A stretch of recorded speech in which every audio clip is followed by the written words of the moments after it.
everybody, so this was Belle was a werewolf part 3. So I last left off in episode 6. Episode 5, I think. Yeah. Episode 6, basically everything that happened in episode 6 happens the same, but with the whole entire, fighting scene in the dungeon. Belle does handle that incredibly quick and swiftly because he has his wolf form on, display. Now, after that, he still has, the same kindness, and pretty much the girl does find out where Belle lives with Estia, and pretty much, everything goes the same. We could switch to, the main course, episode 7, where where we get hit with a little quick intro, and we get hit with the girl that was in the dungeon with Belle, and more good clothing that's actually better suited for her. Belle says you look really nice in that suit, and pretty much overall is not being a nice guy. So we get hit with a Belle pretty much showing where he lives to the animal girl, and she pretty much has the same conversation with Estia. Now we skip all that, and we get to Belle accidentally bumping into Sword Princess at the elf checkout, I think, or the stone checkout. So Belle gets told by her that pretty much, he does bump into her, apologizes immediately, and pretty much has the same conversation. She does give Belle his trinket knife holder thing, and says that you lost it in the dungeon, and that I heard about you fighting a couple of orcs. Belle said, yeah, I took him out pretty fast. And pretty much, Belle said, well, thank you for my trinket back, for finding it. Now, later on, they walk out of the place alone, and Belle asks, says that he is strong, but he doesn't know how to use his strength in combat and fighting, or precise combat skills. So she offers, to train Belle for a little bit, and they go to sort of a mountainside, a castle area. They start fighting, and Belle immediately gets the upper hand, being a natural at this knife game. Getting the upper hand, about to, take the upper hand on Sword Princess, but she dodges and gets upper hand on Belle, pushing him to the ground, and she smirks and says, you're pretty good for, a first attempter. So, they, agree to, train every day to get Belle better. So we get hit with a scene of somebody fighting a Minotaur, taking him out, and we'll get into that later. Now, we get hit with a scene with Belle in the dungeon again with the demi-human girl, pretty much fighting a couple of goblins, taking them out left and right in his wolf form, cutting them open left and right. Belle gets the upper hand and takes them all out with ease, getting a crap ton of stones. We get hit with the same guy in the dungeon, taking out only Minotaurs, cutting off their horns, and killing them. We get hit with another scene later that day with Belle training with Sword Princess. Sword Princess. Pretty much getting the upper hand, not falling down on his back. Getting, a sort of a upper hand. Belle does, confess his feelings just a little bit, not to a point, she can notice it or, take it seriously. Pretty much Belle sits down and pretty much looks around, looking at his hands. Now, since Belle does, use electrical magic, Belle's a little bit, more skilled. Now, Belle gets up after, the whole entire magic journey he had with Sword Princess, going to a nearby, going to a nearby, pretty much session, seeing that Essie is working there. It's some sort of bakery.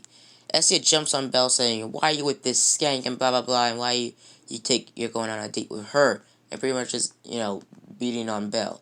Belle gets stopped in the alleyway by Estia. Estia pretty much says that, you can't be doing this to me, and blah blah blah, and all that other stuff. Pretty much has the same conversation. Belle says, it's nothing serious, Estia. You're nothing serious, goddess. You're just being, overprotective.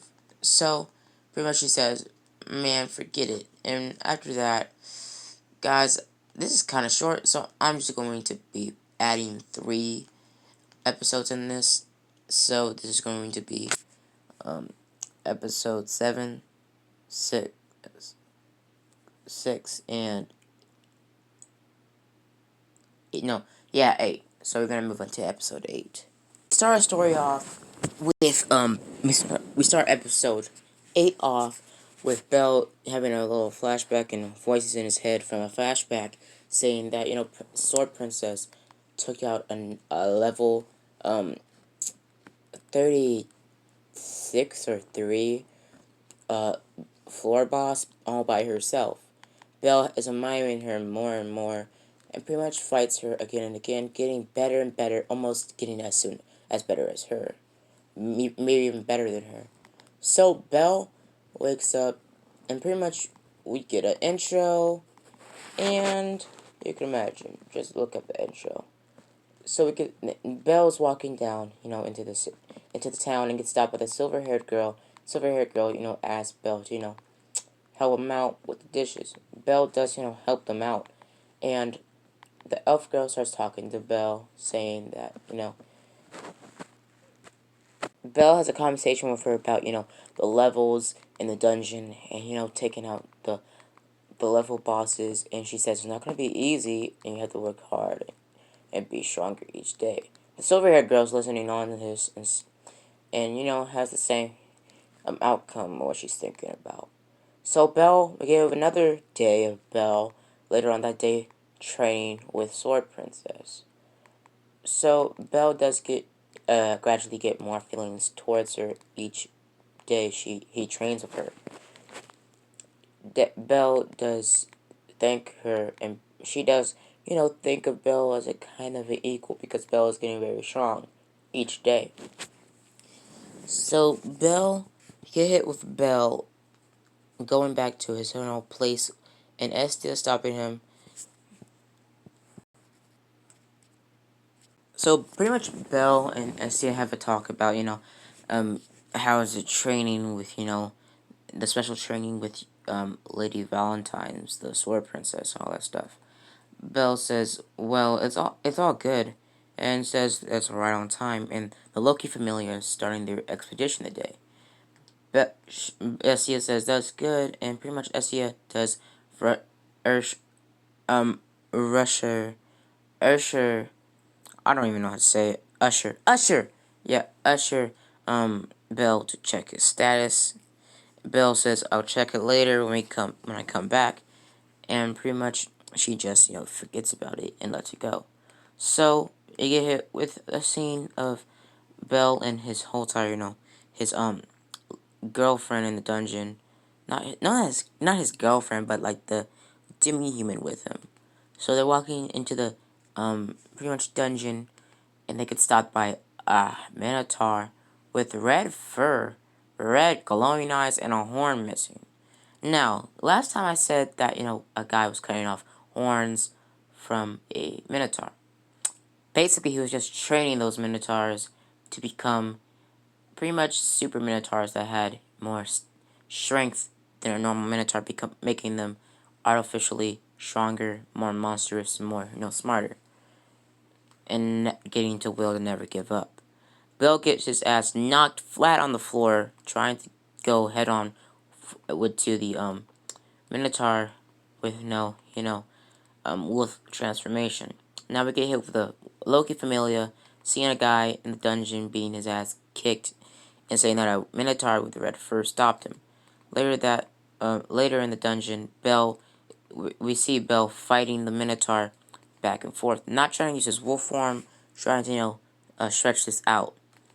Now, Bell is cutting and slicing and getting the same injuries that he did originally, but, regenerating from them because super healing werewolves. So, Bell does have flashbacks to the first Minotaur attack that he had, and Bell gets angry, and his eyes start glowing, and Bell gets back up. The Loki Familia, some of the people there saw Bell fighting it, and pretty much the wolf guy was looking at Bell, seeing that it was something different about him, seeing that it was some sort of familiar smell about him.